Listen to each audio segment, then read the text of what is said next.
మరి 1,00,000 శ్లోకాలు ఉన్నటువంటి మహాభారతాన్ని మనం సమగ్రంగా చదవలేకపోయి దాని గురించినటువంటి రకరకాల కథలు, ఎన్నో ఇబ్బందికరమైనటువంటి వ్యాఖ్యానాలు చేస్తున్నటువంటి మనకు 60 లక్షల శ్లోకాలు కలిగినటువంటి మహాభారతం లభ్యమైతే మాత్రం ఏం చేస్తాం? కనుక వీటన్నిటితో కాదు, మనకి ఎన్ని లక్షల శ్లోకాలు ఉన్నాయి అనేటువంటిది కాదు ప్రధానమైనటువంటి విషయం.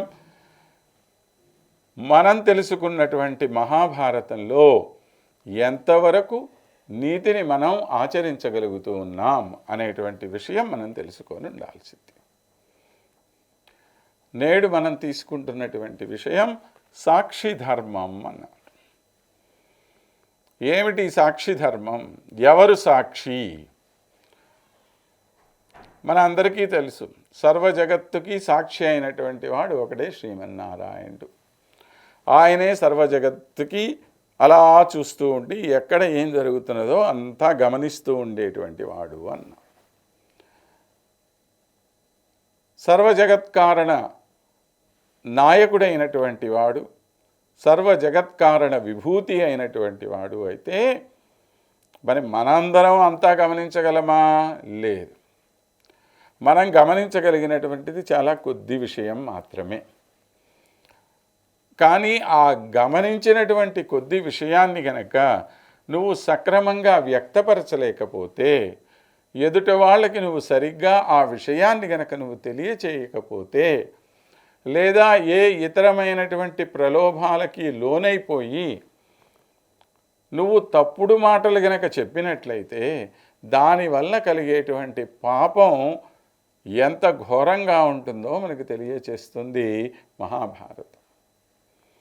సాక్షి అయినటువంటి వాడు ఒక్కడు గనక తప్పు చేస్తేట ఇటు 7 తరాలు అటు 7 తరాలు మొత్తం 14 తరాల వాళ్ళు పాపాన్ని పొందుతారు.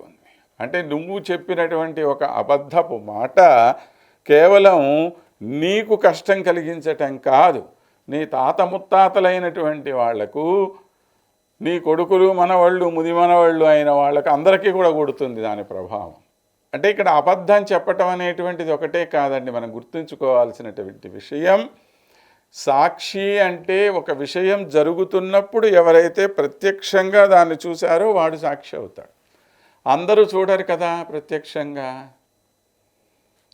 కాబట్టి ఇతరులైనటువంటి వాళ్ళు దాని గురించి ఏదన్నా అబద్ధం చెప్పినా, తప్పుడు మాట చెప్పినా ఒప్పుకోవచ్చేమో కాక, కానీ సాక్షి మాత్రం చెప్పకూడదు.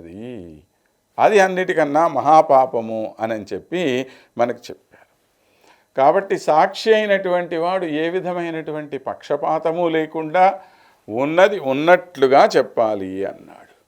పృష్టో హి సాక్షీ సాక్ష్యం జానానో అన్యథా వదేత్ సపూర్వాన్ ఆత్మనః సప్తకులే హన్యాత్ తథాపరాన్ అని అన్నారు. ఎవడైతే తనకి తెలిసినటువంటి విషయాన్ని సరిగ్గా వ్యక్తపరచడో లేదా వేరే భావంతో చెప్తాడో అది కూడా పాపమే అన్నాడు. అంటే నువ్వు ఒక విషయాన్ని చూసావు, చూసినటువంటి మాటకి నువ్వు చిలవలు పలవలు సృష్టించి దానికి ఒక వికృత రూపాన్ని తీసుకొని వచ్చి ఎదుటి వాళ్ళ ముందు పెట్టడం అనేటువంటిది చాలా ఘోరమైనటువంటి విషయం. మనం సాధారణంగా నిత్య జీవితంలో చూస్తూ ఉంటాం ఇలాంటి వాళ్ళందరినీ. కొంతమంది ముందు ఏదన్నా ఒక మాట మాట్లాడాలంటేనే మనకు భయంగా ఉంటుంది. ఎందుకండి అంటే, అమ్మో వాడి దగ్గర మనం జాగ్రత్తగా ఉండాలయ్యో, ఏదన్నా మాట నోరు జారాము అన్నామా దీనికి రకరకాలుగా 4 విషయాలు సృష్టించి పై వాళ్ళకి ఇంకో రకంగా చెప్పేస్తాడు. వాళ్ళు మన గురించి చెడుగా అనుకునేటువంటి అవకాశాన్ని ఇతనే కల్పిస్తాడు. కాబట్టి అలాంటి వాళ్ళ దగ్గర నుంచి మనం దూరంగా ఉండాలని కొంతమంది భయపడిపోయి దూరంగా ఉంటారు. వాళ్ళకి ఇది మనుషుల్లో ఉండేటువంటి ఒక దుర్గుణం, పక్కన వాళ్ళ మీద సాడీలు చెప్పటం అనేటువంటిది. ఈ సాడీలు చెప్పేటువంటి గుణం ఉన్నటువంటి వాళ్ళు ఏం చేస్తున్నారు అని అంటే ఇతరుల యొక్క జీవితాన్ని నాశనం చేస్తున్నారు.